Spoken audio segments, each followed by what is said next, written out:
Okay. Now, hey, Ken, Yeah. I want this to go smoothly. How do I ensure that our video is the one that's recorded and not you?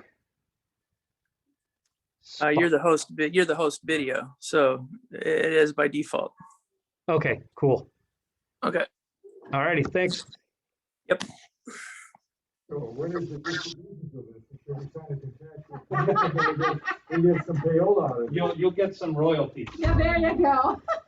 The royalty, what you said, you were gonna feed us, right? Oh, yes. There will There's be the royalty. there's a delicious meal for you guys, but not for them. Okay.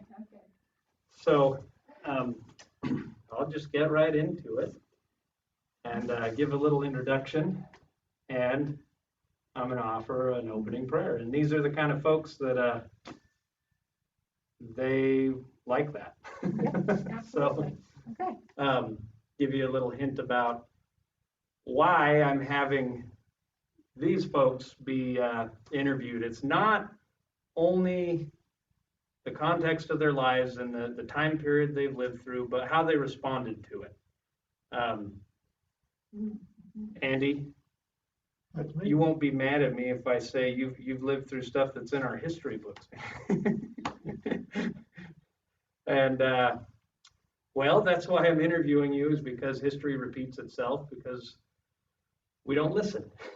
We don't learn. And I'm also intrigued that here we're zooming to a bunch of people. It's recorded.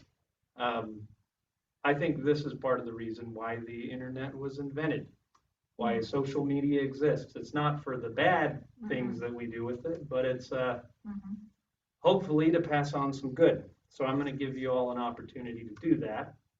I'll start with a prayer, because I'm grateful to have you here, and I want our discussion to be guided by the Spirit.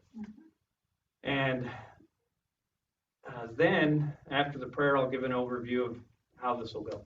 So, oh, and just to introduce, Brigitte Stutze, Paul Stutze. Well, Stutzy and. Yeah, no, we said, no, here for this person. You know me. I like names how they originally do. Yes. We We practiced. already introduced ourselves. Andrew Schott. Oh, okay. You've already met each other. Yes. Good. The Stutzes, they endure a lot of noise pollution from my side of the fence. They're my neighbors. And Andrew here, Andrew Schott, we go to the same church, and he's my friend. So, yeah. Our Father in heaven, we bow our heads before thee, and we give thee thanks for the many blessings in each of our individual lives, and for the opportunity we have to meet together and learn about each other and learn about principles that can help us through this journey that thou hast put us on. We pray for thy Spirit to influence the things that are discussed here, and to bless these good people that have agreed to meet and teach us through this platform.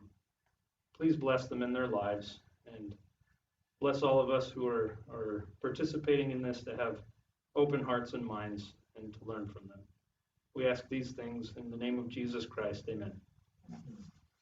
All right, so first I'm just going to give you each an opportunity to talk about your life in general, specifically surrounding what you experienced in your formative years with World War II. And then I'll ask you, so we'll go through, each share your life stories in 5 to 10 minutes. And then I'll ask you questions about your life philosophies that are obviously shaped by what you've gone through. And then we'll open it up for question and answer. So first, who draws the short straw? Who wants to go first?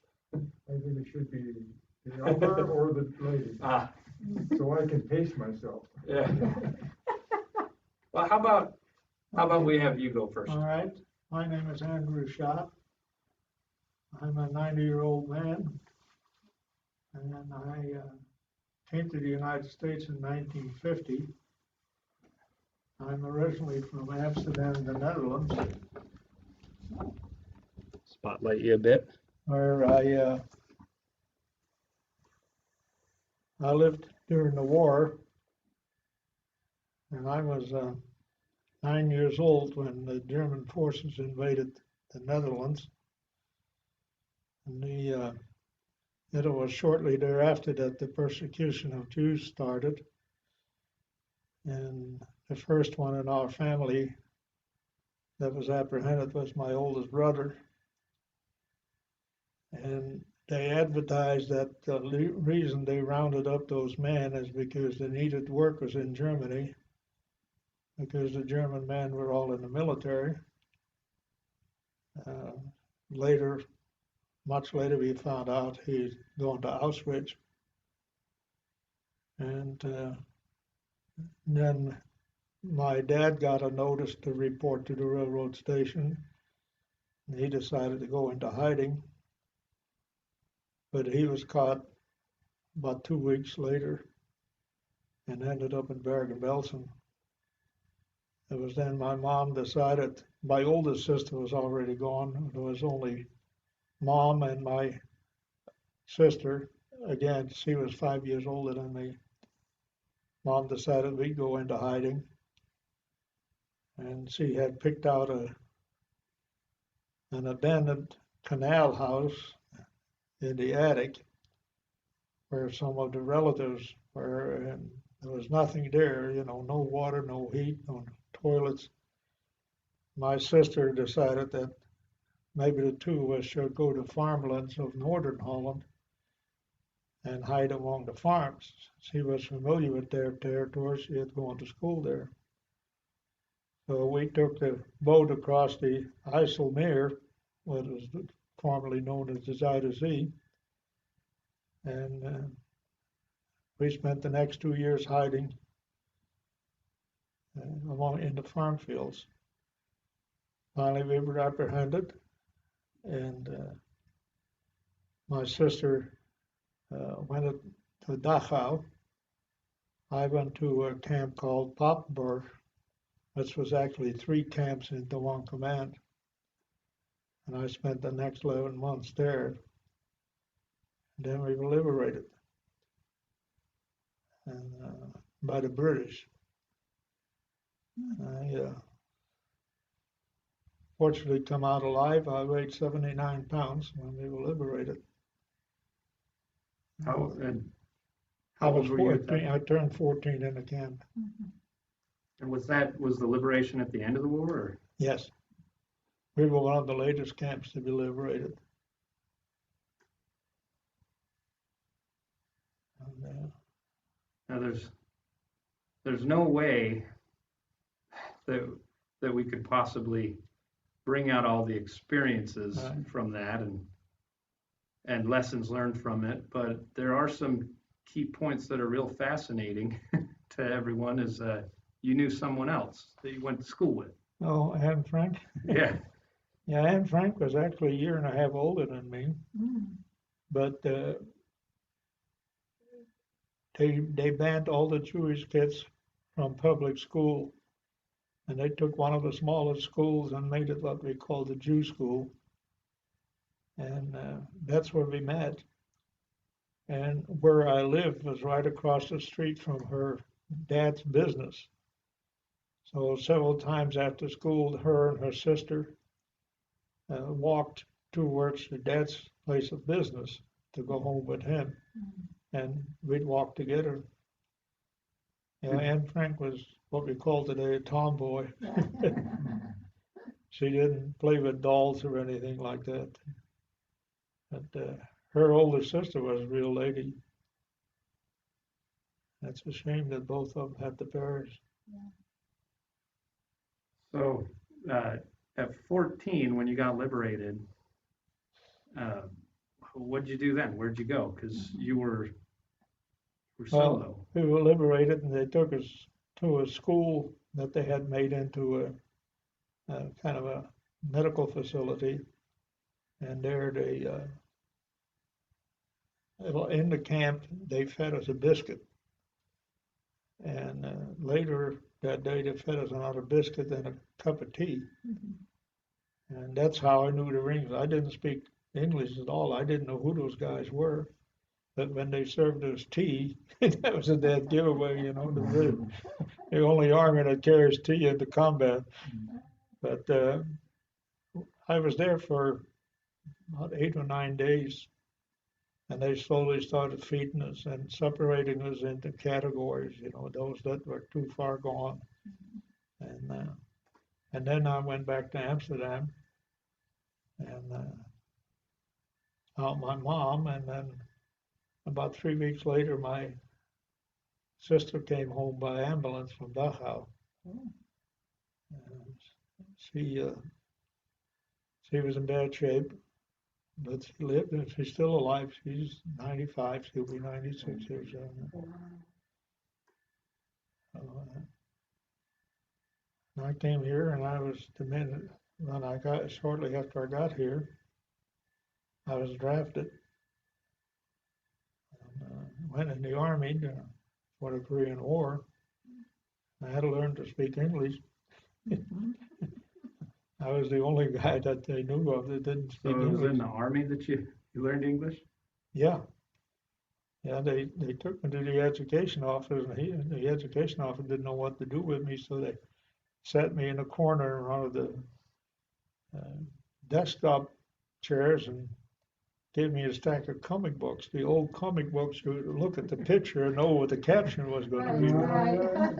And that's how I learned English. Well, hey, I was thinking, you learned English in the army, that wouldn't have been so good, but comic books are probably a little less Oh, yeah. severe than the But other language. that's what I did. 4 hours a day, I sat there reading comic books and trying to figure out. And What comic books were they? like Dagwood. I know who that is. But after 2 years in the army, I got out, and then I went in the Air Force. I tried to go back to school, but I went in the Air Force and stayed for a total of 25 years.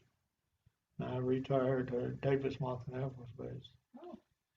But like you said, we can't get into much detail, but anybody that is, just go on the internet and put my name in, and there's a couple of movies there about me. Yeah, he's been interviewed for the Library of Congress, and Yeah, when did you become a citizen? I became a citizen in 1952 because I had married an American girl. I didn't have to wait 5 years, only had to wait 2 years. And I became a citizen in Bisbee, Arizona. I was stationed at Fort Huachuca.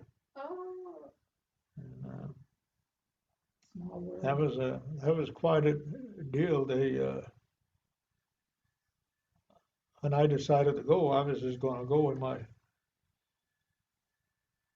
but my wife decided to go with me, so I dressed in my Class A uniform. And I'm glad I did, because the people at Bisbee made a real big deal out of that citizenship. It was a whole day affair. I have a question for you, Andy. You were 79 pounds.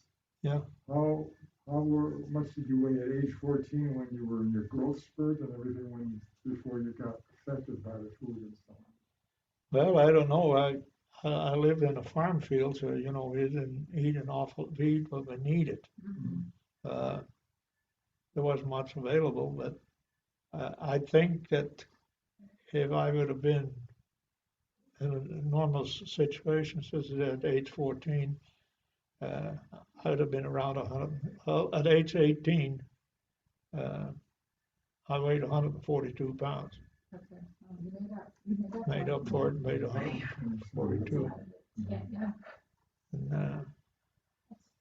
And that was fighting weight. That's when I weighed in. I remember that 142 I weighed in for the Golden Gloves tournament. Well, to put it into perspective, just to kind of what you experienced, my mom's watching this, and I think I'm about your same build. I was 140, and then I got an intestinal disease, Crohn's disease, and I dropped down to 100.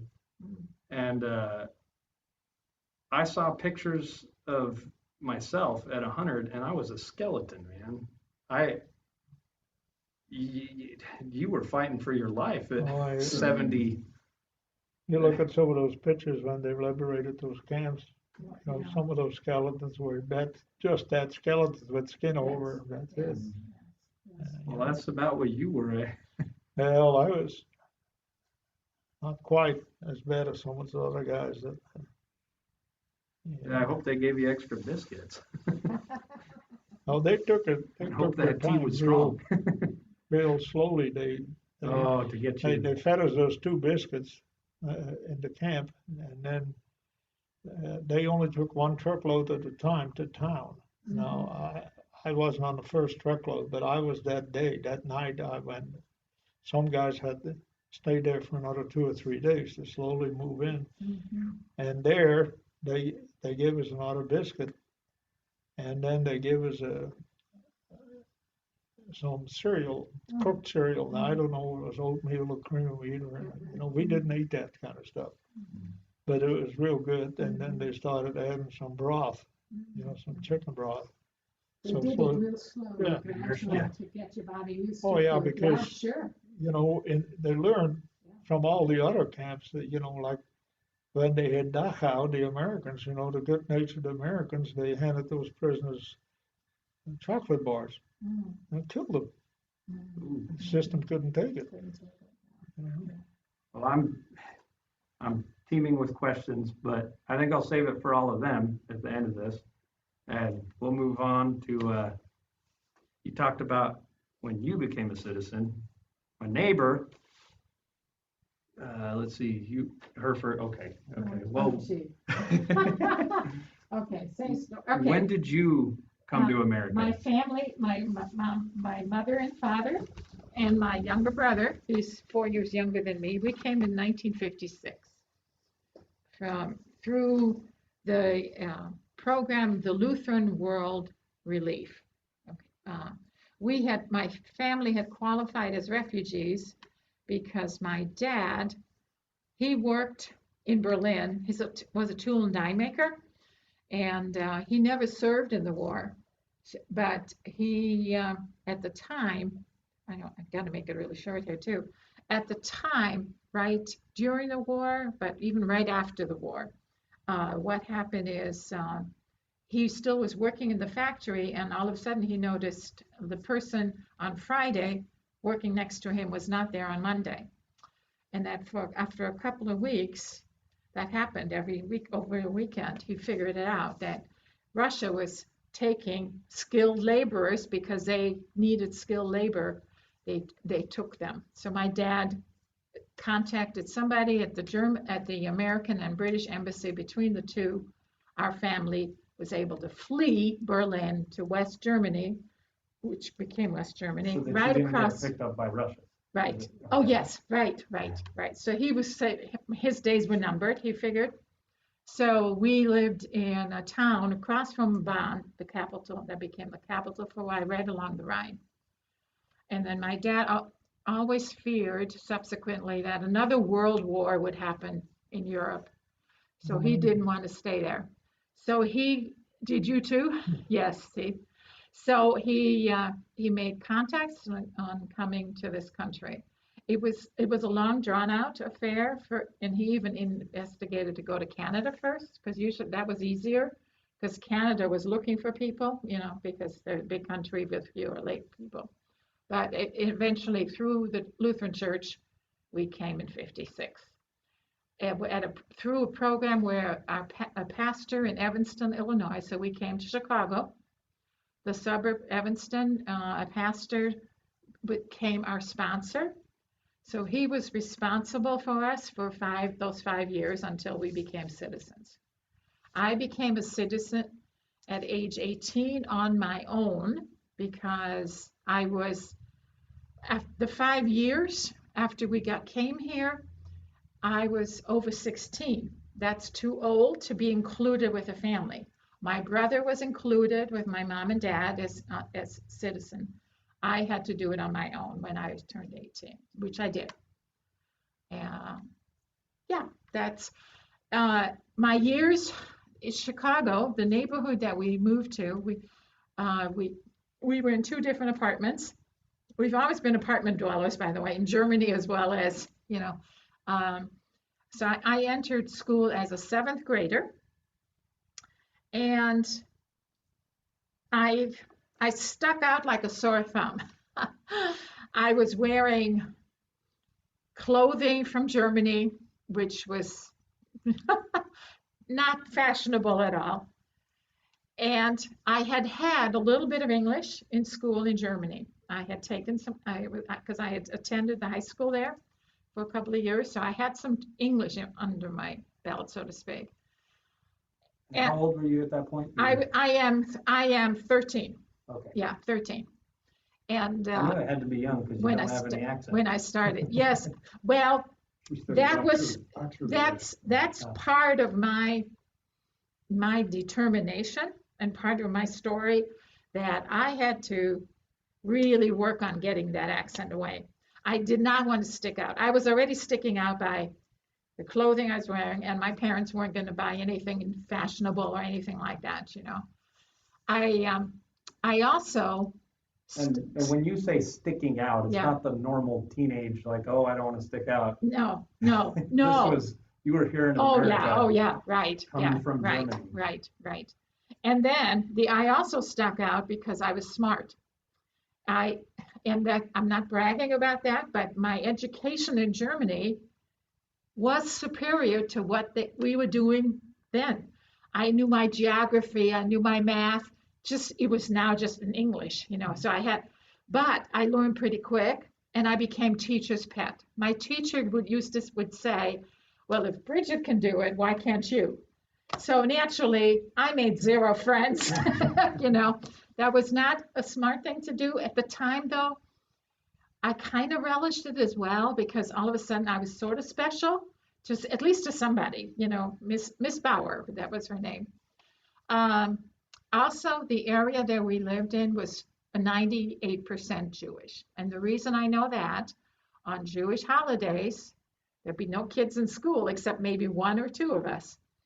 And in the high school at that time, when I went to high school there for 2 years in Chicago, there was this movement with the kids. I think it was more so the girls, but I didn't notice it so much as the guys. They had the clubs, their own clubs, and they would have these special jackets made, and so they I can't even remember what they might have been called, but that showed a sign of belonging, and of course I never fit in that way either, Well, did you make any friends there, or just In high Paul? school, no, I did not. I only made friends when we moved to the suburbs. My last 2 years in high school, I did make some friends there. Yes. The reason with my accent, I really worked so hard on speaking English as well as I possibly could. I learned from the television. During the summer, when every summer I'd be sitting in front of the TV watching the soaps or something. That's how we learned our English. It's much more so. Soap operas and comic books. Yeah, I know. Well, soap operas would be on all day long, So especially summer vacations, my accent must have been really non-existing already when I was in high school, because I got really either A's or B's, and when it was the standardized testing, I do well with my grades. The standardized testing, I did not do well. They could not understand how I could get only 20% when I had got an A in the subject, right? Well, when parent-teacher conferences happened, my parents walked in with their heavy accent, and then they put 2 and 2 together. They did not know that I had been German. I did not ever talk about it to my teachers or Did they anything. treat you different after they figured it out? No, that was the Oh, good. teacher not. No, no. That's just a short history of my life. Yeah, thank you. Yeah. Now, you knew Paul from Yes, Rubies. because in Germany and in many other European countries, the sports are not part of school, and they're all private clubs. You usually pay some kind of fee or you participate. My dad in Berlin was a gymnast, And his dad was also, they belonged to the same gymnast club, Turner's, and his dad was older. He would be more of the mentor, and my dad, so when my dad was interested in coming to this country, he wrote his dad. His dad said, no, don't come. Because my dad had a good job position. He had some, he was a tool and die maker. He was a master tool and die maker. He was teaching some, but he said not to come. Well, my dad didn't listen to him, obviously. But once we came to Chicago, that was fluke, really, that our sponsor was from Chicago, and that's where his family lived. You may go on thinking it's a fluke. But Yeah, you know but better. it's God. I know God intervened, yes. And so we arrived around the month of May, mid-May, and then my dad contacted his dad. And that's how we met. Initially, Yeah. he was the only son, and I'm their daughter, but. I won't tell your story, Paul, but I was telling Andy a bit about, you told me some touching stuff about your sponsors. That you had some Jewish sponsors, didn't you? Very much so, yeah. My dad's friends at the Turn to Mine in Berlin, where he was since he was 12 years old. He's born 1897, so he was a member since 1902 or 03. And there was one young friend, Max Geschke, who became his brother-in-law, and another friend, Max Mandel. And I'm getting ahead of my story a little bit, but Yeah, sorry. yeah, but ultimately. But yeah. I love that because we make divide sometimes that doesn't have to be there, and here, marriage between Germans and Jews. Yeah, right. Yeah, and the fact of the matter is they were not sponsors of my dad. They financed his trip to America. And another Turn to Mine member who was already in America, Richard Kaiser, became his sponsor in Chicago. And so my dad came over in 1928. And this whole sponsor system is to become a citizen, right? You even be allowed in the country, you have to have a Okay. sponsor who takes on the responsibility of your welfare and Yeah. sees to help you. So Yeah. you won't become a Deadbeat. burden to the state. Yeah, and part of it is Oh, too, wow, with what a concept. at that time, those times, there was a quota. Only so many people could come at any given time during the year, All right, Paul, let's start from the beginning. You immigrated when you were 5? I didn't immigrate, I was born here. Okay, your parents Yeah, immigrated. I might touch a little bit on the parental thing that we just hit Go on. for it. Okay, the two Maxes, they were my dad's friends and financial sponsors to come to America. And my dad came to America not because he had a great sense of adventure like Otto Pasch, his younger colleague, but it was a matter of necessity to come to America. He had been in World War I, gone through the aftermath of the Weimar Republic and the devaluations, and he became an outspoken person for the infant labor movement there. And he was blackballed, and ultimately he lost 13 jobs in 1 year because he finally made the list. So he had no alternative. He had no future in Germany. His was not a spirit of adventure or newness. His was a matter of survival to come to this country. So in 1928, at the age of 35, he immigrated to America. And you were telling me that was because of the treaty, right? Well, there's some, the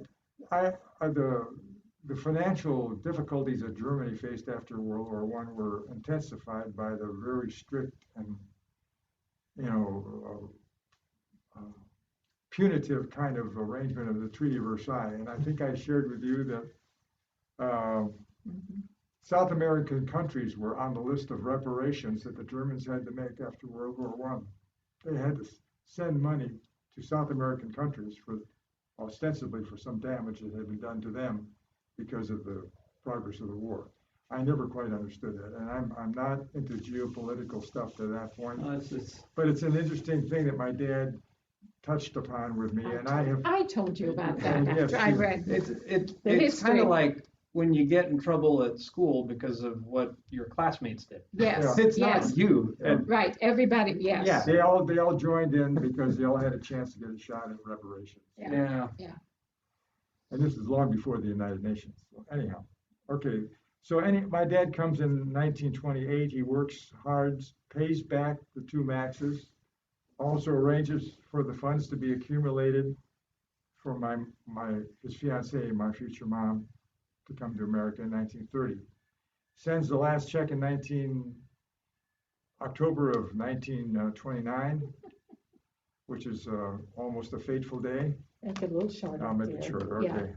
How about your birth? You get born. Okay, well, all we have to do now I mean, is my buy story them. hinged, the immigration story of me and how I came about hinges on that. So my mom came in 1930. My dad was out of work for 3.5 years in this country after having been coming here to find work. And my mom, who had been a secretary for Telefunken, became a seamstress at a sweatshop sewing dresses for the dime stores. And so the prospect of me coming along was pretty bleak. But I did. In 1938, when my dad was 45, and my mom was 36. So I arrived just before things got terrible in Europe, before Poland was invaded. I, of course, didn't know anything about that. This is all subsequent knowledge. But I guess my interesting story begins, or my difficulties in growing up began when I went to kindergarten in 1943, age 5, with a heavy German accent, speaking predominantly German at home, just with a few kids that I bumped into in the neighborhood as a child. So, and the only child of immigrant parents. So I had to have speech therapy from the word go, which should be of interest to you. I'm sorry. And my wife, I don't do accent reduction. I don't like it. And I made fun of him today. She made I fun like of me. accents. Because he told me he needed speech therapy until he was in 6th grade. And I said, you were a slow learner. Yeah. To get rid of, Well, thanks for giving me a job anyway. it's so- those THs, you know. THs and the S's were very, very difficult. And Bridget has a problem with aluminum and a few other No, things. no. You know what? The difficulty I have every once in a while when there's a V and a W, because in German the V is pronounced like an F, and the W is pronounced like a V. There. And so if there's a word that has like Yeah. or a Norwegian, you know, I have to really think about it. Anyway, So anyhow, I guess you might say I was the instant enemy. If I was, if people are uncomfortable around somebody who's different, with everything that was going on in 1943, I had a lot of suspicious looks, and nobody wanted to be my friend, and I stuck out. And I like. And they didn't even know how tall you would end up. No, they didn't. They should have been worried, right? Well, part of that story is the fact that my mom was my general, because she got tired of intercepting me as I ran home from school from this or that gang of guys getting after me. And I'll tell this little story because I can laugh about it now. At that time, it was kind of sinister, because I really was fearful of getting beat up on a daily basis and bullied. So what I did was my mom finally said, you run so fast, you get here so quick. Could you run faster if you had to? I said, not much. But she said, well, do you know where the two guys that have been picking on you lately live? And I said, yeah. You think you could get there about the same time as you get home, or pretty close? Yeah. So she said, why don't you go home and think about this for a minute? And so she sat me down and she said, if 2 of them are too much, and sometimes 3, how about if you just pick on one, fight back with 1? Wouldn't that be fair? I said, yeah, that would be fair, because I was steamed. And she said, well, you pick out whoever you want, pick the one, go to where he lives, and when he comes home, surprise him. And I did that. And that very night, because I did a nasty job on Tom Provencher, his dad came over, found out where I lived, came over to my house, talked to my dad, and my parents confronted me. my dad did, because he didn't know what the plan was from mom. And so my mother stepped in and she said, well, have it. My dad's name was also Paul Wilhelm. I was supposed to be. It's a good thing your mom told you to do this. That's right. And then your dad. Yes. She said it. Because if the dad had said it, then the mom. Yeah, right, that's a good point. But I was Herbert Paul always at home, and my dad was Paul Wilhelm. So I was supposed to be Paul Herbert, but Dr. Zorndorfer, who was our family physician for most of my early life, made a mess up on the birth certificate, so I'm a Paul first. But getting back to that fight, Tom Provencher and I were no longer enemies, because his dad had good insight to see what was going on at that time, and decreed that I should be invited over to play with his electric train. I have nothing like an electric train. This is like heaven for me. And so I did go over, and Tom Provencher and I and Richard McCormick, the other dude, also involved in this, became friends thereafter. So there was a healing process. Oh, yeah. And I think as much as you didn't understand how you were the instant enemy, these kids that were making enemies, they were kind of just following the trend as well. Pecking order stuff. All you had to do was duke it out, and then you became friends. That's right. You were both kids. Yeah, that's true. And I guess the truth of the matter is you need to stand up for yourself on a level playing field, and then suddenly you're respected. Yeah. You know, I was thinking here, he said his dad came over in 28.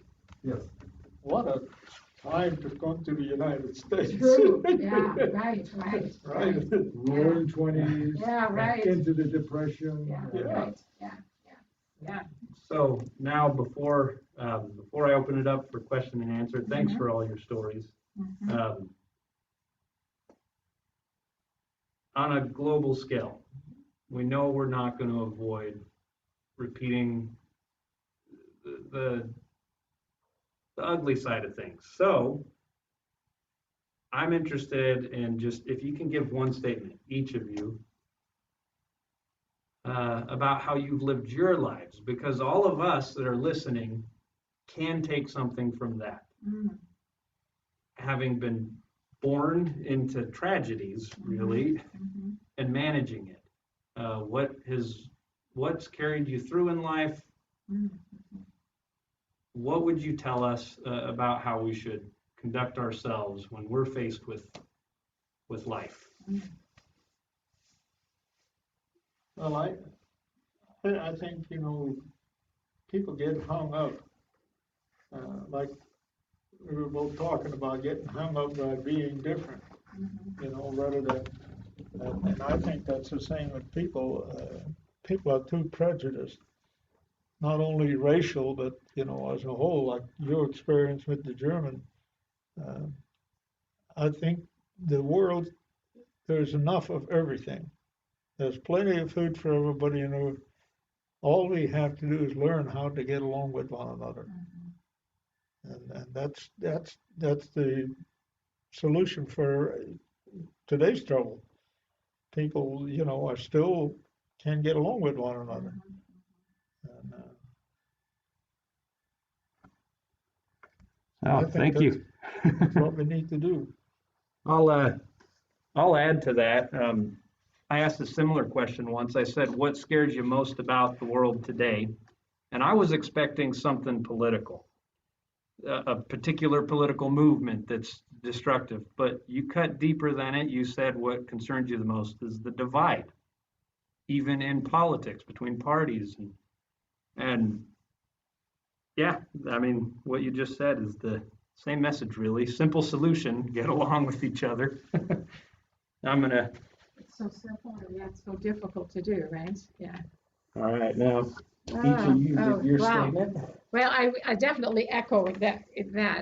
I would say also what I think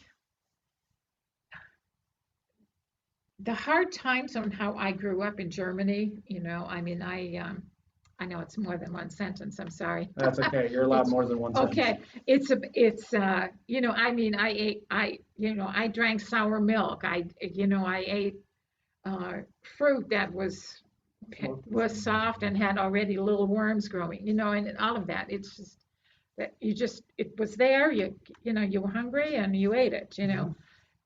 That has carried over obviously in my raising my 5 children, you know, because they didn't have a clue. They had everything they needed. And uh, and I grew up also kind of envious of people who had things. And but I think for me, maybe the one of the lessons that I've learned is the grass is not always greener on the other side. Thinking that I want what they have, because you know, if you really think about that, you're standing here and you look at your grass and you see the other person's grass at a distance and it looks fabulous. But you step over there and look at it, you see the same weeds that are in your own grass. And it's like, you know, I need to be satisfied and learn to what I have and be happy with that. And Well, that that's speaks to a lot of, and that's sweet. And I think my austere upbringing has brought me to that place when I look in my home, what I have. Wow, you know, I'm very grateful and to be happy with what I have.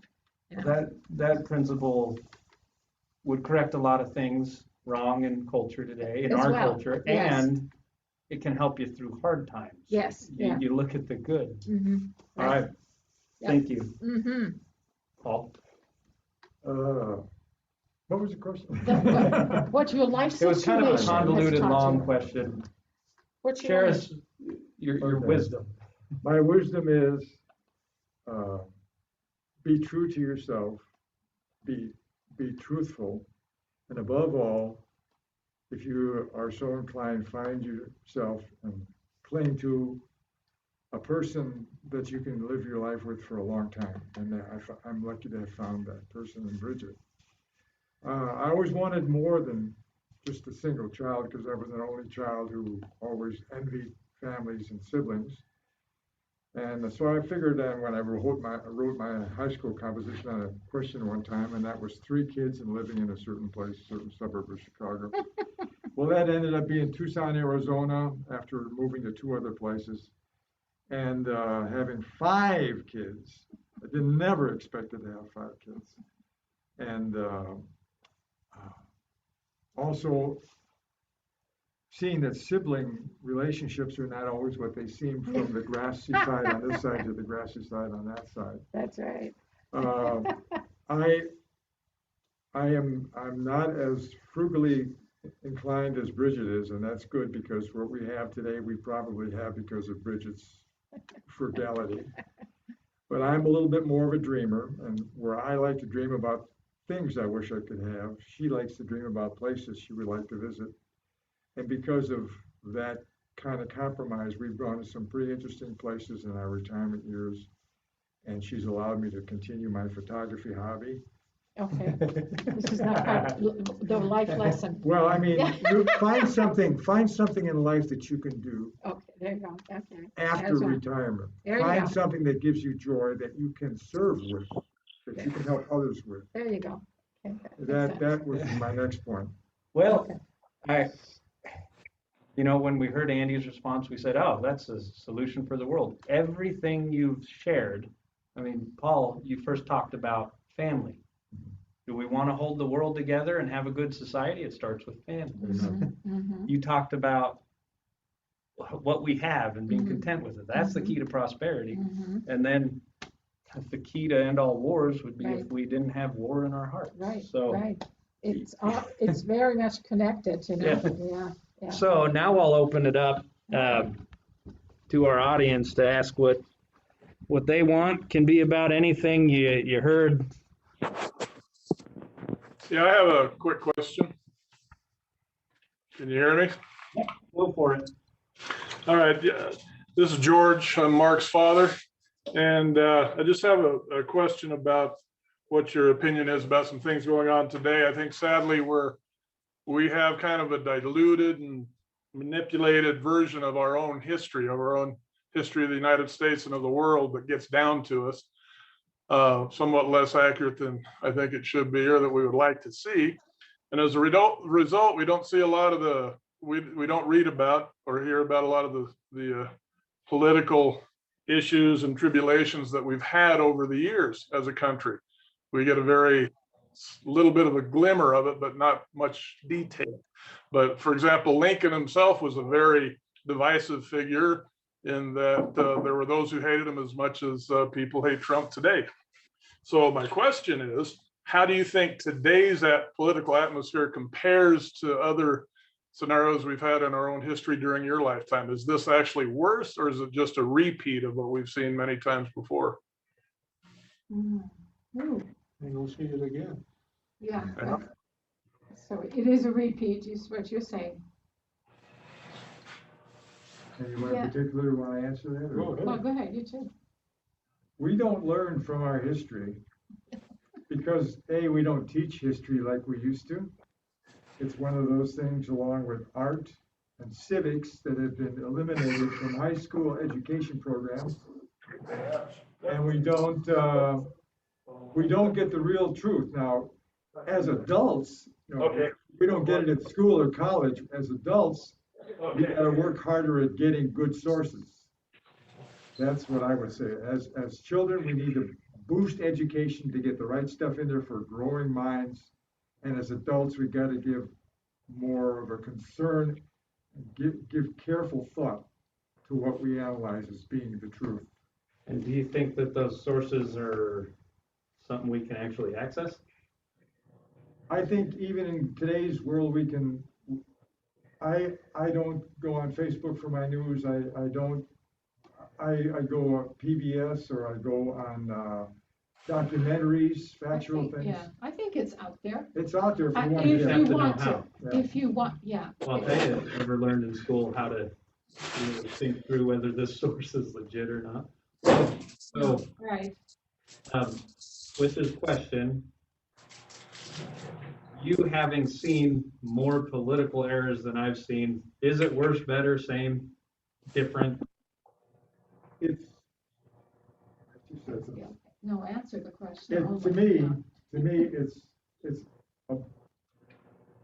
it's the same kind of stuff. It's been a little worse, but I have more courage and more optimism now.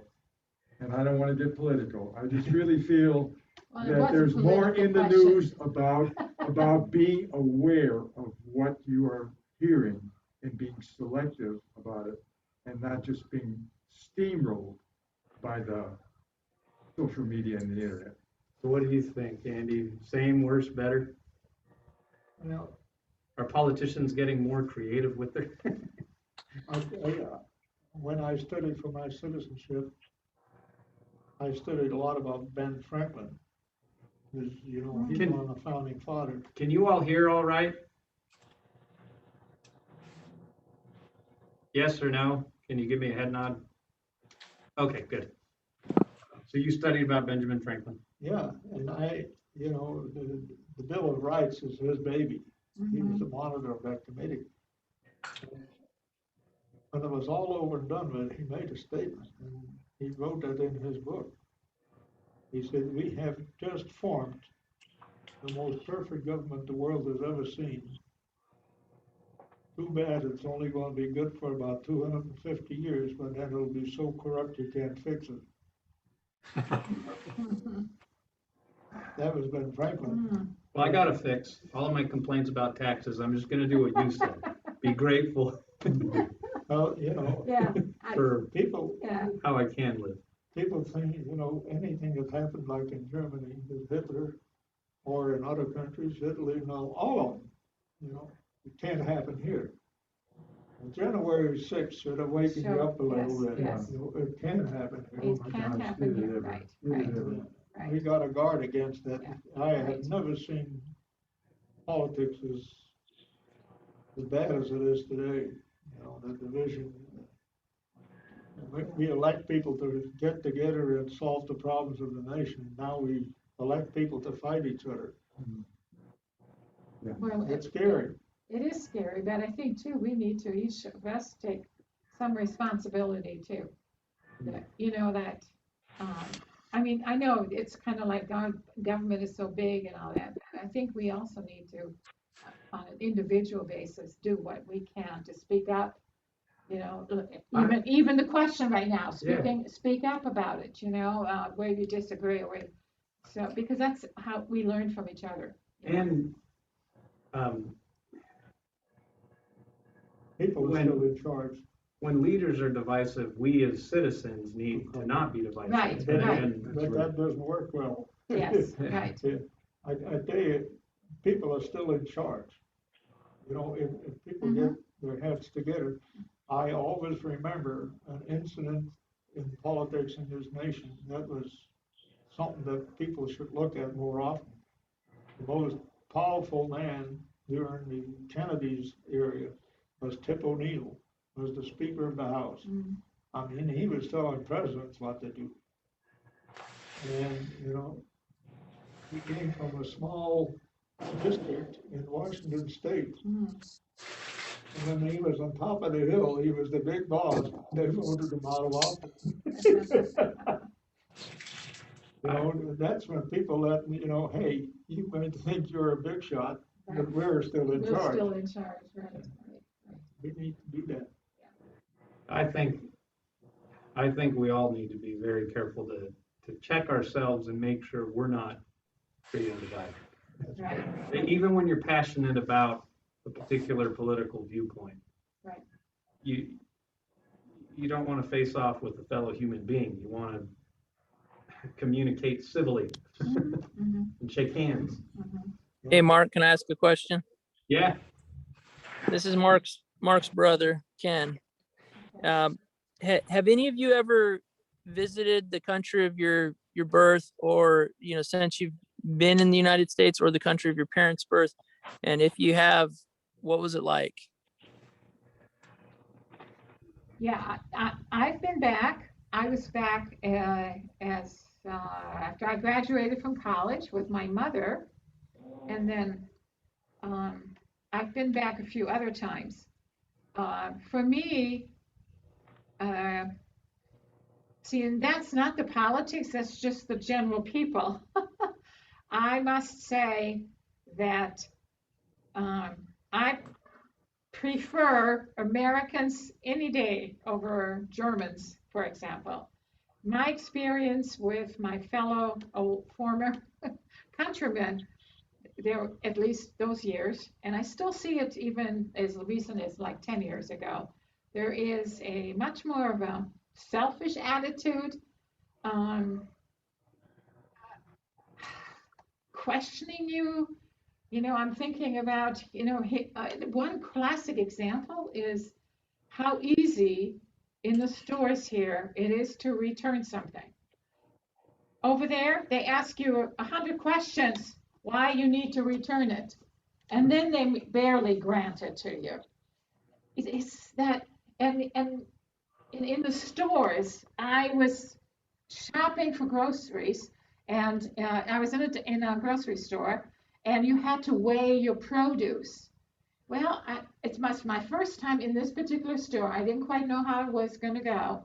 And so I asked for directions from the cashier. Well, I mean, you should know, And my problem was I asked in German. I'm thinking if I might have asked in English, she might have been more helpful, because figuring out it's a foreigner, But that doesn't exist in my experience here. Is that post-war, or was it before? Oh, yeah, too? no, post. What Yeah, about? Oh, yeah. Like before, when you were young, was it? I don't, I don't. I mean, that's part I wouldn't know. I wouldn't remember. You were a kid, and you just come off and back then too, you had your butcher shop, you had your dairy area, you had your baker. They were all, there was no supermarket. You went to each individual store back then. So and I think the generosity of Americans, I think you see that in how they embrace all the charities, how they reach out, when there's a hurricane somewhere, and I've never seen that over there. Well, visits every culture's got pros and cons. I think every culture has good points and baggage. And so it's nice to hear, I think we should accentuate the good. America is sometimes hated, and here you're talking yeah. about something good Oh, with the yeah, people. yeah. right. Every Yeah, good should be brought out. Exactly. Well, I tell you, you don't see too many people leaving the United States, but you see millions of people wanting to come here. Exactly. I went and took my wife on a tour through Europe in 1983, Was that the first time you went back? the only time. Okay. And just to make a long story short, when we came back to the United States, I kneeled and kissed the ground. Mhm. Yeah, yeah, I get that. I totally get that. Okay, so there's hope. You still would kiss that ground. Oh, yeah. All right. Yeah, yes, Good. yes. I That was a know, good question. I know. And a so- good reminder for all of us Americans who, frankly, I've been to a little bit of Mexico on the border. Mm, That's about it. mm. And Bermuda. Yeah, I know. One of our sons who's kind of volatile, and when things don't quite go his way or something, he says, "I'm going to go to Mexico." You know, when he thinks some of Go the for rules, it. some of the rules here are too strict, and both of us go. You haven't got a clue. You know, I mean, in Germany, for You know- example, you have to, if you want to move, you have to go to the police department and tell them where your new address is going to be. We can move whenever we want to, wherever we want to. That does not exist over there, you know? Anywhere in Europe. that's Yeah, yeah. We- And if we want to keep our freedom, I like what you said, we're still in charge. It's up to us. If we Mhm. lose it, Yeah. it's Well, because, I hear immigrants, that brag about back home. And I'm willing to hope and get back. If they don't like it here, I like to go back to where you came from. That's I true. mean, it's not hateful. If you don't like it, you're free to go, Right. Like I said, I don't know anybody that's moving out of the United States, but a lot of people want to move in. So did that answer the essence of your question? Yes, thank you. Okay. have we got other questions? I kind of do. First, I want to thank everyone for doing this because it's been so interesting. This is Gwen, and I'm Mark's What is mother. it like hiding And I, Now, she's the one that saw me when I was 100 pounds and she started crying. I didn't realize I was that skinny. Boy, if I had been 72 pounds or whatever, she would have had a breakdown. he did look bad. The doctor tested him for AIDS and he goes, I don't have AIDS. I've not even kissed a girl. And I said, Mark, you're so thin. The doctor has to take every test, find out what's Alright. going on. But Stop anyway. it. Ask your question. Okay, no, I wanted to say, I just bought a few dresses from Ulla Hopkin. It's a German company, and I had to return my dresses for a different size, and I hadn't heard from them, and I called, and my call 2 days ago went right to Germany, and they immediately credited my account and sent me my new clothing. So I want you to know that's one good company over Okay. there. That's good to hear. And they make great dresses and they sell journals. Okay, and then I wanted to say that I have many friends that are very opposite on the political spectrum as me. And I've always felt that that the only way to get to truth is to have both opinions, right and left. And the most important thing to me is that you love our country. So I always say to them, if you love our country like I love our country, that's what's most important. But I do find now that there are even extremes that people on this big push for deep equity and the racial tension, I really fear that is a huge concern. But I wanted to ask Paul about his siblings. When you came to the United States were you 14 then? That was, That was me. No, I meant, but for the first one. Paul was born I in was the born here. US. At, Oh, Andy. Okay, it's Andy. yeah, Andy came in. Okay, So Yeah, he he would was have come to liberated you, at he would have come 14. at age 14? Yes. And so I you came came, to America at age 19. oh, okay. So after you were freed from your labor camp, were you with your mother and your sisters? Or was your father, did he ever return? No, So you lost your father and your older brother and an older sister. and an older sister. So 3 of your family members. And then who came to the United States? Did your mother? Yes, my mother and my sister came, the 3 of us came here. The 3 remaining family members. Yes. And so do you have other relatives that have migrated to the US Uh, or immigrated? On my mother's side, on my father's side, there were no survivors. My aunts and uncles on my father's side all You lost perished them during all. the conflict. But Wow. on my mother's side, a lot of them moved to Canada because, as you said, Canada was a little easier to get into. But and they stayed there, and a couple of them came to the United States afterwards. But you know, I'm 90 years old. People that I know that were relatives of mine, most of them are that survived that came over here have died since. You know, I'm the youngest one in our family. Yeah. How do the 3 of you feel about um well, of course, Paul was born here, but becoming United States citizens, that was something very special to you. Yes, And my husband is a naturalized citizen, but we see people just swarming our border and over 3,500 a day. And there's no background check. There's no a simple health check. And we've learned recently that starting back in 2017, whoever was deported has the opportunity now to apply for citizenship. How do you feel about that? Because that's not what's allowed in other countries where we've worked or been. So I wondered how you feel about that.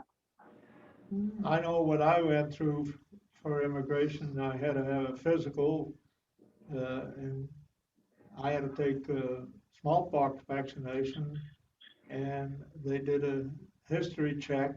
You know, it was quite intensive to get a visa to come in.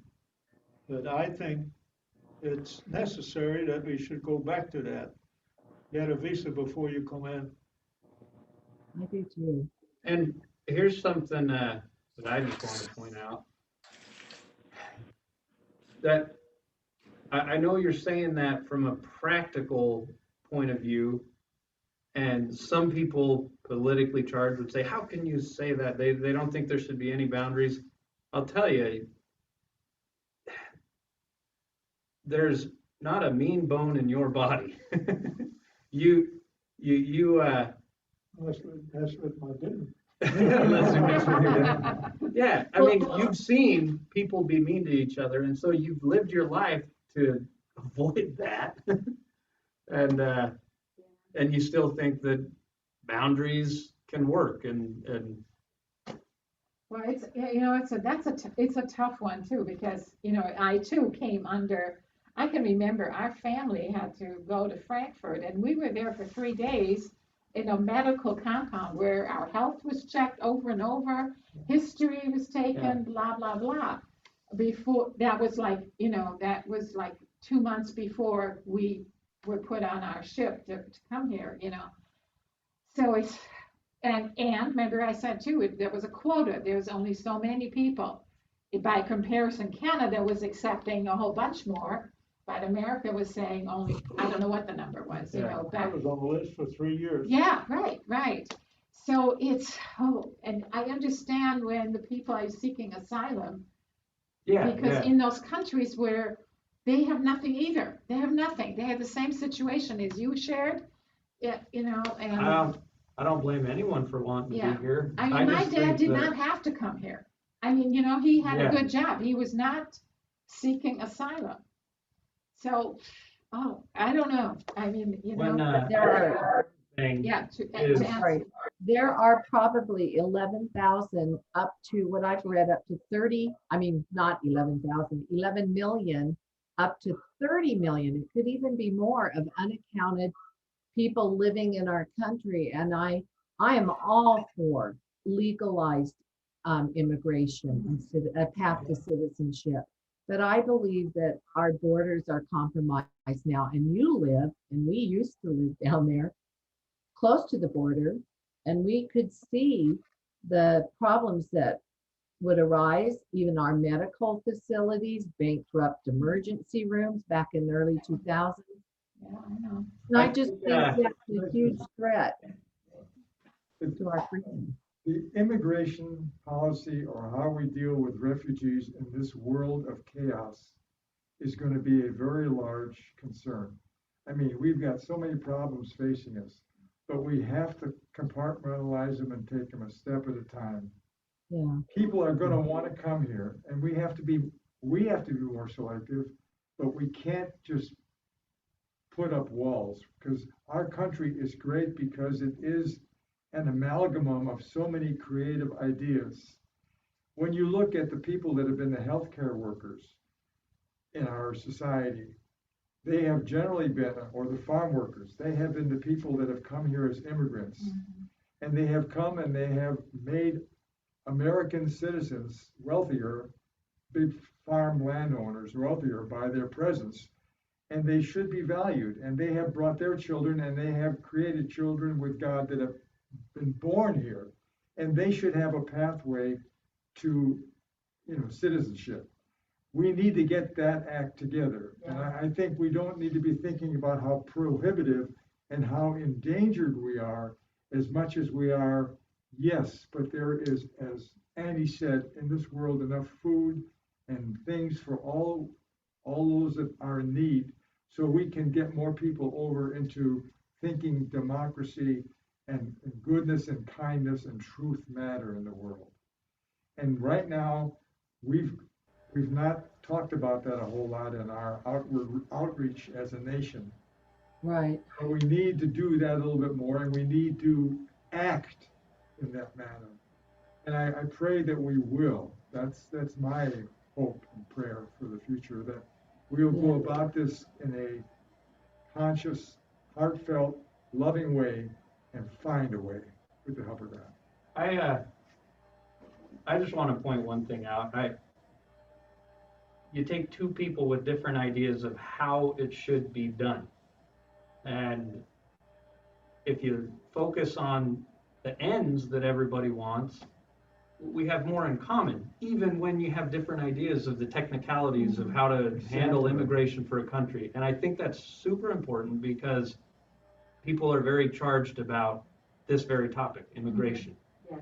And instead of saying, like, we've got to look at what people want. At the end, nobody wants suffering. We just have different ideas of how to achieve order in this world. And I think if we focus on those principles you said of love, the rest will fall into place.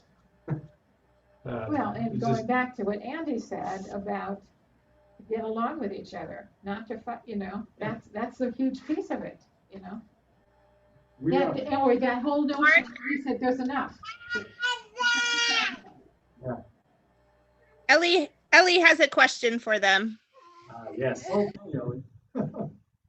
What was it like being a kid in the war? What was it like being a kid during the war, hiding in the fields? Hiding in the fields. Yeah. Oh, well, my sister had attended what we call here a junior college in Northern Holland. And of course, the Jewish kids were all kicked out at the time. That was the college. My dad was a gymnast. He had taken gymnastics at that same college. But in the camp, you hear different stories, and they are, in a lot of cases, they're stories. uh, nobody wanted to associate with me. You know, we had anywhere from 60 to 80 guys in the barrack, but they knew if the guards wanted to mess with me, there's nothing they could do for me. They couldn't get me any food. So people in the camp that I was in were acting primarily as zombies. We had two major enterprises there that the slave labor was used for. One of them was a shipbuilding outfit out Papenburg. And funny about it is, my wife and I took a Norwegian cruise on an Alaska cruise on a Norwegian airline, and that ship we were on had been built in Papenburg. Oh, yeah. And another place, they had two automotive plants there. One of them was Mercedes, and the other one was General Motors. And they used the slave labor, but I never went to either one of those places, and I think that was primarily because of my youth. I was loaned out with some old man and two farmers, and we did cleanup work around the camp. Food, we had a bowl of soup a day, and the soup they call it potato soup. And what it was, when they boiled the potatoes, they left the skins on, and when they got done, they poured the water off, and that was our soup. Yeah. So they were So all you got call was it the potato water? soup, we call it mud soup. Yeah, right. All you got was the water. Yeah, right. Yeah, well, it had some, So- Yeah, So Eliana, yeah. what it was like for him, he was in a room with 60 people. You, right? Is that right? You have a room with just one other person.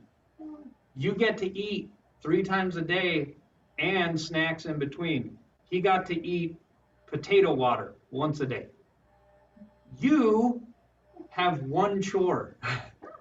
He had to work.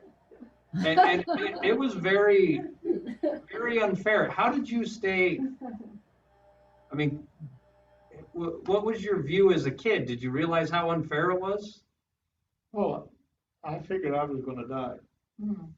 You know, about 2 months into the camp life, I knew that Sure. because we had daily, they took the hand carts and took bodies out of the barracks. And, I don't know what they did with them, but they took them out on hand carts. The barracks I was in for almost a year, of the group that was there, when I got there, only about 5 of us were alive. The rest of them had been replaced, you know, with new bodies. So I was just like everybody else. We went from day to day. People said, "Why didn't you make a run for it? You know, where are you going to go? Yeah, We're in right. Germany." Yeah, right. And so you just acted like a zombie. You just try to block everything out, you know, and just Now, because life is sweet, no matter how bitter it tastes. Right. now you said that the guards were kind of weary of connecting with you because they knew they couldn't help. Not the guards, the other prisoners. Oh, the other prisoners. Yeah. Okay. Did any of the guards, well, how were the guards? Just mean, or were any of them kind of struggling with the position they A lot were of the in? guards were soldiers that had been wounded, like on the Russian front. So they were in misery already. And if they had to take it out on somebody, it was us. Yeah. And Now, I saw them do some terrible things to guys, but now when you were liberated with the British Army, how any connections to any of the soldiers that stuck out to you, or? the British, the liberators, Yeah, I know they gave you food, but they gave me, we were liberated in early afternoon, and I left that night. So I did not get to know those guys at Oh, all. okay. You went home. You went The- back home. Got I it. went to the school, and the nurse that weighed me and checked me. and they were British at the school. No, like she was from Holland. Oh, She was okay. Dutch. So every day I got to see her, talk to her. She could tell me what I had going on in Holland, you know. that was a big help. How was he reunited with his family? When was Andy reunited with his family? Hold on, first, you were saying, No, wait, to follow up with her first question, because I was born January 44, and that was actually when the bombing of Berlin was continuous. The British, I believe, I never know which one it was. The British in the daytime and the Americans at nighttime. That would make sense. No, the other way around. Yeah. The other way around. So I never had a crib. My crib was I was in a drawer, the dresser drawer. My mother could grab that drawer because if there was sufficient time that they got warned, then she could go to the bunker, which is a Bomb massive shelter. building bomb shelter, and it's just huge. so she kept you there so she could grab it and run. Yeah, or if there was not sufficient warning, they go down in the basement. One incident that happened to me in the Army that helped me a lot. I was in the Army, and they were going to ship me, after basic training, they were going to ship me to Germany. Oh. And I broke out in a cold sweat. And I went to see the first sergeant, and I went to see the commander. And they sent me to see a psychologist, a lady and we talked. And then he took me to see the regimental commander. And she told the commander, she said, "Sir, I don't think it's a good idea to send this man to Germany with a loaded rifle." Yeah. And so, but then afterwards, she told me, she said, "I understand what happened to you." She said, "But if you're gonna let that determine how you're gonna live the rest of your life, then he's won. Mm-hmm. He might not have taken your life, but he's got your soul. Right. So don't let that dictator tell you how to live the rest of your life." Good advice. And that was some real good advice. Yes. And then I went back to Germany, to Europe in '83, and I regretted having to go into Germany, not knowing just how I was going to react. Mm-hmm. And on the train going from Holland to Denmark, we went through Germany, and we had a German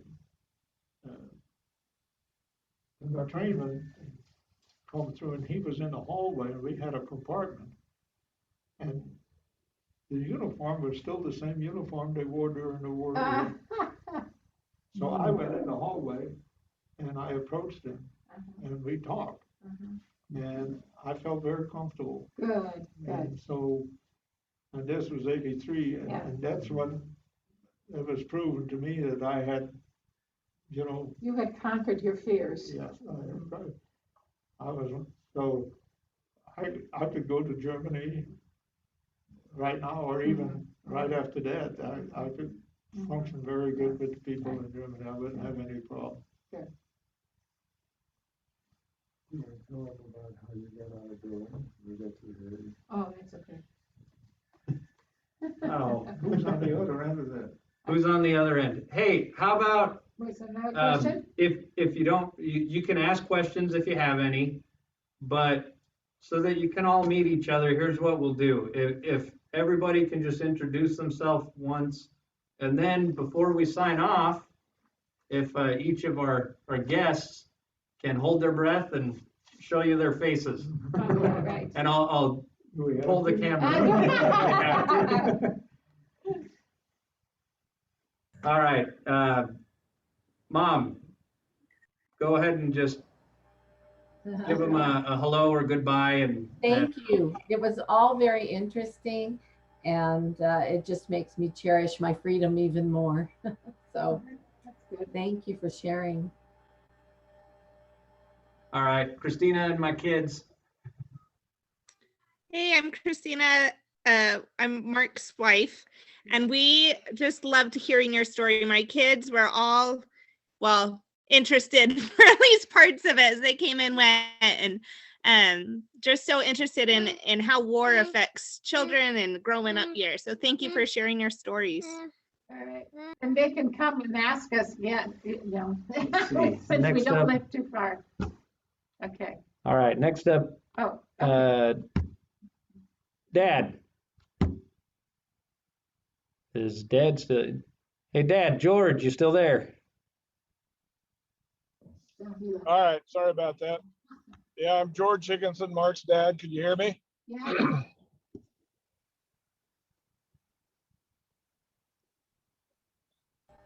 Yes, George, we can hear you. Yeah, we can hear Okay. you. All right, thanks. I'm driving, so I don't want to take my eyes Okay. off the road. But and I Now, wanted to just want to thank you for your time, sharing your time with us, and sharing a bit of your lives with us. It's just amazing that we can sit and listen and hear your stories. It's just astounding. It's better than sanitized history that we get. It's just so good to so good to hear the real things that happen. So if any of you ever if you have anything you've ever written down or recorded about it, you certainly need to pass that on to somebody who can take care of it and have that as a part of their lives and a part of other people's lives. And if you haven't, it would sure be great if you could just, even like I tried to get my dad to do, just sit and have a recorder and, you know, just record a few things about his life now and then, things that he went through, observations about the times. If you did something like that, it'd be fantastic for and somebody to have that. you old cowboys better do it before you ride off into the sun. Yeah, right, right. But Andy's gonna live another 10 years. I told him he'll make it to 100. Has he met have any of you met the candy bomber? Oh yeah, dude. Do you know about the candy bomb? Yeah, I know about the candy bomb. He lives here in Tucson. Oh, does he really? He's actually down in, I think he's down in Amato now. Oh, yeah. I used to, in my younger days, when I was 75 to 85, I lectured in the schools. The last one I did actually was last fall. I did a lecture at the university and we drew 180 students. Oh, wow. But I used to do 2 a month. Oh, wow. And, but anyway, to answer your question, there are 3 movies about my life. 2 of them are available. One of them is available in the libraries here in Tucson and also in the school libraries, called Why We Remember. And then there are 2 others. One of them I gave out about 300 copies of. And the third one was done by Steven Spielberg's outfit. And that won't be released until after I die. That's, you know, movie industry has legal Well, hang-ups on that. dang it, I don't want to see it then. I really don't. But people that are interested in what happened to me, you go on the internet, just put my name on, you'll get all kinds of results. All right, Mom and Dad, my in-laws. Well, we've sure enjoyed you sharing with us parts of your life, and it sure is an inspiration to me. I want to thank you for being able to go through what you did and doing such a good job at it. Thank you. We enjoyed it, and imagining the horrors that you went through, and then the kindness that you show today is truly an inspiration. Well, the only reason I'm here, he told me I'd get a free meal. That's the only reason we're here. But I didn't tell him I'm the one that cooked it. Okay. It'll be better than a biscuit. No, it'll be better than potato water. Oh, okay. Potato soup. Oh, yeah. I can relate to the potato soup. All right, Ken, if you're still there, Ken Higginson and family. I don't know if he's still here, but I'm here.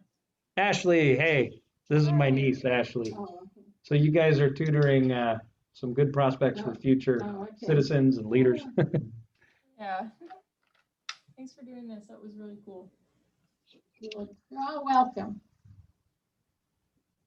All right, now, oh, Masking. Yeah, Who's the I masked already- singer? yeah, I- there I were already- others. I already. There were others, but I think they took off because they got shy. But here, get a mug shot. Hi. Yeah, faces do something for us Yeah, humans, you know? I know. Paul, and 82. He's my hero. I gotta get at least to 90 now. Yeah. All right, thank you all. Thank you. Thank you, everybody. Thank you. Bye.